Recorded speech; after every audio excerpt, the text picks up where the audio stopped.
जय माता रानी, जय माँ भवानी। सभी को मेरा प्यार भरा प्रणाम। मैं बीरा बरताल गढ़वाली देवभूमि उत्तराखंड के खूबसूरत गांव बिरान गांव में आप सभी का स्वागत और अभिनंदन करती हूं।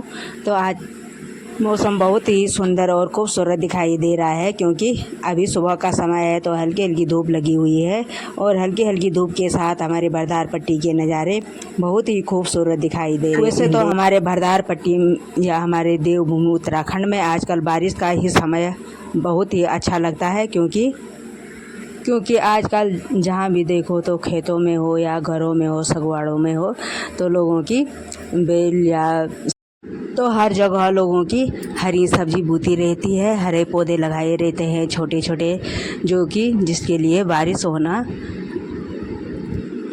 ज़रूरी है। और हरी हरियाली भी चारों तरफ खिलती हुई दिखाई देती है जबकि बारिश का समय होता है। तो आजकल तो क्योंकि गर्मियों का मौसम भी है, इतनी ठंड भी नहीं लगती है, लेकिन मौसम बिल्कुल नॉर्मल सा बना रहता है।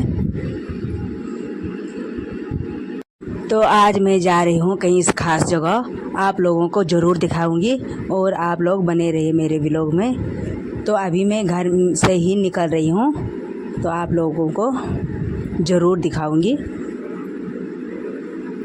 तो यहाँ इधर उधर जंगल दिखाई दे रहे हैं चारों तरफ से, और नीचे छोटी छोटी घास हो रखी है। तो यहीं से मैं नीचे की रास्ते जाऊंगी आज। और हमारे यहाँ जंगलों में सबसे ज़्यादा चीड़ के ही पेड़ मिलते हैं, क्योंकि हमारे जंगलों में चीड़ बहुत ज़्यादा मात्रा में रहता है। और अब मैं पहुँच गई हूँ गांव के एरिया में। यहाँ नीचे जो दिखाई दे रहा है तो ये टोनेटा दिखाई दे रहा है। तो यहाँ से कम 2 किलोमीटर दूरी पे है वो गांव, तो मैं वहीं जाऊंगी। तो यहाँ इधर उधर बहुत अच्छा। तो यहाँ जो ये ऊपर एरिया दिखाई दे रहा है, तो मैं यहीं से नीचे की ओर आई हूँ। तो ये ऊपर पूरा ये खतेली गांव है, क्योंकि बहुत सारे पेड़ पौधे हैं इधर उधर से, तो गांव मतलब मकाने दिखाई नहीं दे रही है। तो ये खतेली गांव है। यहीं से मैं नीचे की ओर आई हूँ। अब मैं आगे की ओर बढ़ती हूँ और मैं जा रही हूँ टोनेटा की ओर।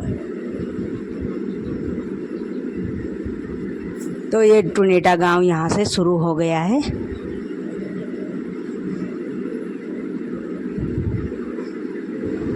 तो यहाँ इधर उधर टोनेटा गांव वालों की मकाने हैं ये, और यहीं से मैं आगे की ओर निकल रही हूँ।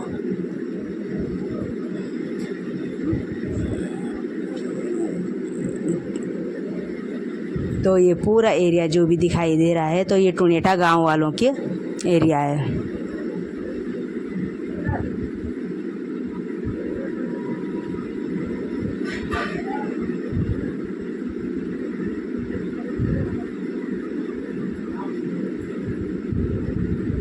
तो आजकल पहाड़ों में बहुत ही खूबसूरत माहौल बना हुआ है।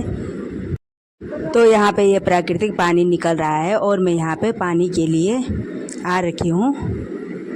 तो यहाँ पे लोग भी पानी के लिए आ रखे हैं। तो मैंने यहाँ पे लोटा भर दिया है पानी का, और अब मैं फिर नीचे की ओर चलती हूँ। तो यहाँ भी इधर उधर बहुत सारे पेड़ दिखाई दे रहे हैं, क्योंकि कुछ आम के हैं। और तो मुझे जहाँ आना था तो मैं वहाँ पहुँच गई हूँ, यहाँ गेट पे। तो अब मैं आगे की ओर चलती हूँ। तो आप लोग बने रहिए मेरी व्लॉग में, आप लोगों को पूरा नज़ारा दिखाऊंगी मैं।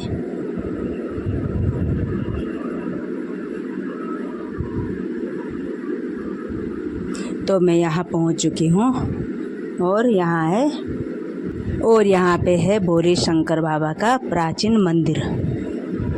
तो यहाँ पे ये हनुमान जी का मंदिर भी बना रखा है।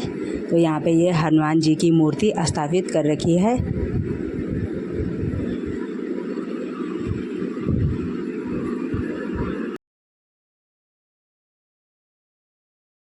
और ये है भोले शंकर बाबा का प्राचीन मंदिर।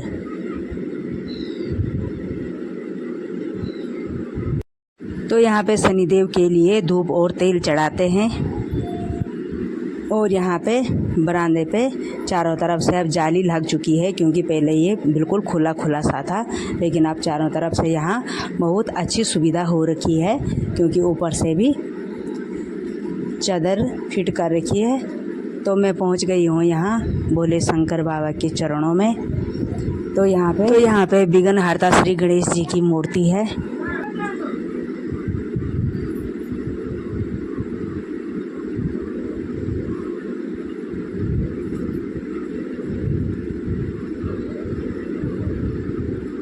जो मीन है तो वो यही अंदर में दिखाई दे रहा है, क्योंकि यहाँ भोले शंकर बाबा की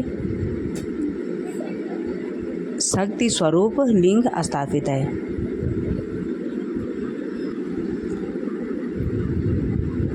और अब मैं आप लोगों को नंदी बाबा की ओर ले चलती हूँ। तो यहाँ पे नंदी बाबा जी विराजमान है।